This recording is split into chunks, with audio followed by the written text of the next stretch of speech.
श्री गुरुचरित्र अध्याय 40वा मराठी भावार्थ। श्री गुरु गाणगापुरास असताना नरहरी नावाचा एक कुष्ठरोगी ब्राह्मण त्यांना शरण आला आणि वंदन करून म्हणाला, स्वामी, मी आपला नाव लौकिक ऐकून आपल्या चरणाशी आलो आहे। आपण अलौकिक प्रकाश देणारे ज्योतिस्वरूप आणि भक्तवत्सल आहात।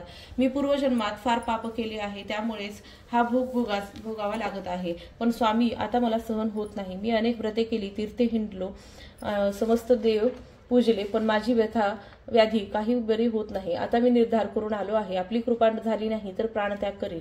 श्री गुरु त्या ब्राह्मणास म्हणाले, तू म्हणतोस ते खरे आहे। तू पूर्वजन्मी फार पाप केले होतेस, म्हणून या जन्मी तुझी ही अवस्था झाली आहे। आता मी सांगतो ते एकनिष्ठेने ऐकले तरच तू या व्याधीतून मुक्त होशील। श्रीगुरूंनी त्याला एक उंबराचे वाळलेले लाकूड दिले आणि संगमावर भीमा ते रोवून रोज त्याला 2 कळशा पाणी घालावयास सांगितले आणि ज्या दिवशी त्या लाकडाला पालवी फुटेल त्या दिवसापासून तुझे कोड बरे व्हायला लागेल असे सांगितले।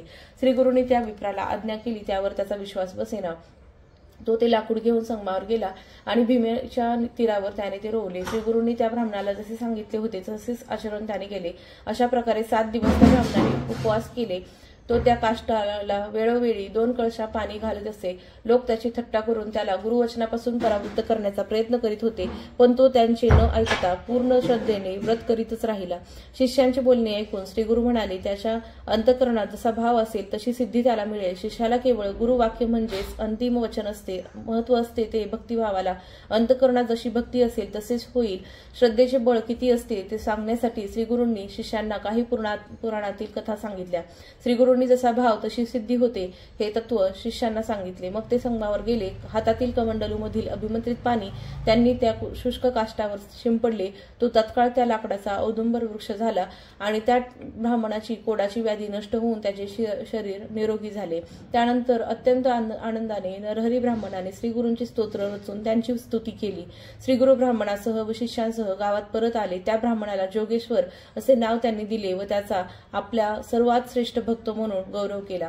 त्याच्या वंशातील लोक वैद्यशास्त्र संपन्न होतील असा वर दिला। त्या ब्राह्मणाच्या बाबतीत श्रीगुरूंनी सांगितल्याप्रमाणे सर्व खरे घडले। त्याला त्यांनी विद्या सरस्वती नामक ग्रंथाचा उपदेश केला। श्री स्वामी समर्थ। श्री गुरुचरित्र अध्याय 40वा। श्री गणेशाय नमः। सिद्धमने नामधारका अपूर्व वर्तले आणि ऐका, वृक्ष झाला काष्ट शुष्का, विचित्र कथा ऐकपा। गाणगापुरी असता श्री गुरु आला एक कुष्ठ विप्रू। श्री स्वामी समर्थ। श्री गुरुचरित्र अध्याय 40वा। श्री गणेशाय नमः।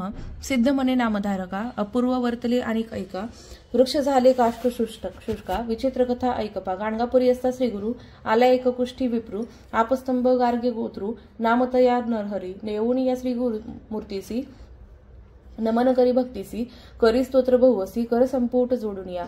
जया जया गुरुमूर्ती, ऐकून आलो तुझे कीर्ती, भक्तवत्सला परम ज्योती, परमपुरुषा जगद्गुरु। आपण जन्मोनी संसारी, वृथा झालो दगडापरी, निंदा करीती द्विजवरी, कुष्टी म्हणून स्वामिया। वाचिला वेद यजु शाखा, निंदा करीती माती लोका, ब्राह्मणार्थ न सांगती देखा, अंगहीन म्हणून या। प्रातकाळी उठोनी लोक, न पाहते आपले मुख, तेने माते होते दुःख, जन्म पुरे आता मज। आता धरुणी निर्धारू, आलो स्वामी जगद्गुरु, तुझी कृपा न होय जरी, प्राण आपला त्यजीन। श्रीगुरु म्हणती द्विजासी, पूर्वजन्मी महादोषासी, केले होते बहुवसी, म्हणून कुष्टी झालास तू। आता सांगेन ते करी, तुझे पाप जाईल दुरी, होशील दिव्य शरीरी, एको भावे करून या। इतुकी या अवसरी काष्ट एक औदुंबरी, शुष्क होते वर्षी चारी, घेऊन आले सर्पणासी। तव देखिले श्री गुरुमूर्ती, तया विप्रा निरोप देती, एक भावे करून या चिती, घे गा काष्ट झडकरी।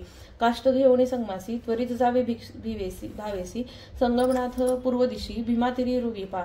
तुवा जाऊनी संगमात, स्नान करून यावे त्वरित, पूजा करून अश्वस्त, पूर्णरूपी जावे स्नानासी। हाती धरून कलश दोन्ही आणि उदक तत्क्षणी, शुष्क काष्टा 3 वेळ तिन्ही, स्नपन करी गा मनोभावे। जया दिवशी काष्टासी, परणे येतील सजीवेसी, पाप गेले तुझे दोषी, अंग तुझे होईल वरवे। काष्ट घेऊन डोईवरी, गेला तो भीमातिरी, संगमेश्वरा समोरी, रोविता झाला द्विजवरी। जेने रीती श्री गुरुमूर्ती, तया विप्रा निरोप देती, आचारितसे एक भक्तिभावे करून या। येणे परी 7 दिवस, द्विज केले उपवास, तया काष्टासी 2 कलश, भरोणी झाली वेळोवेळी। देखून म्हणत सकळ ही जन, तया विप्रा बोलावून, सांगता ती विवंचन, श्री गुरु निरूपण लक्षण।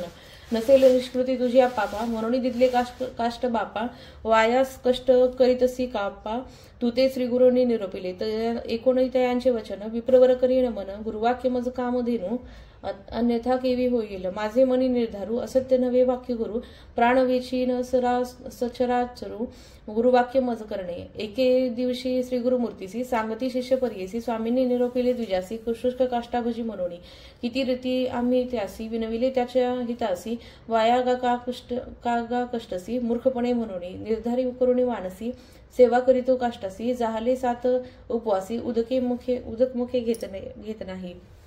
ऐकून शिष्यांचे वचन निरोप देती श्री गुरु आपण जैसा भाव अंतकरण तैसी सिद्धी पावेल. या कारणे तो मानसी सांगीन इथ्या कथा इतिहास सांगे सूत ऋषेश्वरांसी स्कंदपुराणी परियेचा सूत मने ऋषेश्वरांसी गुरुभक्ती असे विशेषी तारावया संसारासी अनेक नाही पदार्थ अयोग्य अथवा ज्ञानवंत म्हणून न पहावा अंत गुरुत्रयमूर्ती मनी ध्यान ध्यादक सेवा करणे भक्तिभावे मूढ भक्ती असे जयापासी सर्व धर्म साधती तयासी संदेह न धरावा मानसी एकचित्ते भजावे. पूर्वी पांचाळ नगरात होता राजा सिंहकेत तयासी होता एक पुत्र नाम तया धनंजय. एके दिवशी राजपुत्र गेला बारदी अरण्यात जेथे नसते मनुष्य मात्र उदक वर्जित स्थळासी. राजपुत्र तृषाक्रांत हिंडतसे अरण्यात सवे होता शबरदूत श्रवणीया परियेसा. श्रवणीयात शबरदूत हिंडत होता राणात देखता झाला अवचित जीर्ण एक शिवालय भिन्न लिंग तया स्थानी पडिले होते मेदिनी. शबरे घेतली उचलोनी मने लिंग बरवे असे शबर म्हणे राजसुता माझी मने असे आरता ऐसी आरता लिंग पूजा करणे नित्य म्हणून घेतले परियेसा. राजपुत्र म्हणे त्यासी न्यावे पाषाण लिंग घरासी पूजा करावी शुचीशी पत्रपुष्पे अर्चुनिया. तुम्ही दंपती दोघे जण मनपूर्वक पूजा करणे हेची लिंग गिरिजा रमण म्हणून मनी निर्धारी पहा. नाना परी पुष्प जाती आणाव्या तुम्ही शिवाप्रती धूपदीप विधान रीती नैवेद्यावतावे भस्म जाना. भस्म असेल जे श्मशानी आणावे तुवा प्रतिदिनी द्यावा नैवेद्य सुमनी प्रसाद आपण बक्षावा. येणे परी राजकुमारी तया शबरा झाला गुरु विश्वास केला निर्धारू. शबरे आपले मनात कशीत काळ येणे परी पूजा करी शबरी. एके दिवशी तया नगरी चिताभस्म न मिळेची. हिंडोरी पाहे गाव गावी चिताभस्म न मिळे काही येणे परी सात गावी. हिंडोडी आला तो घरासी चिंता बहु शबरासी पुस्ता झाला स्त्रियेसी काय करू म्हणे तिसी प्राण आपला तेजीन म्हणे.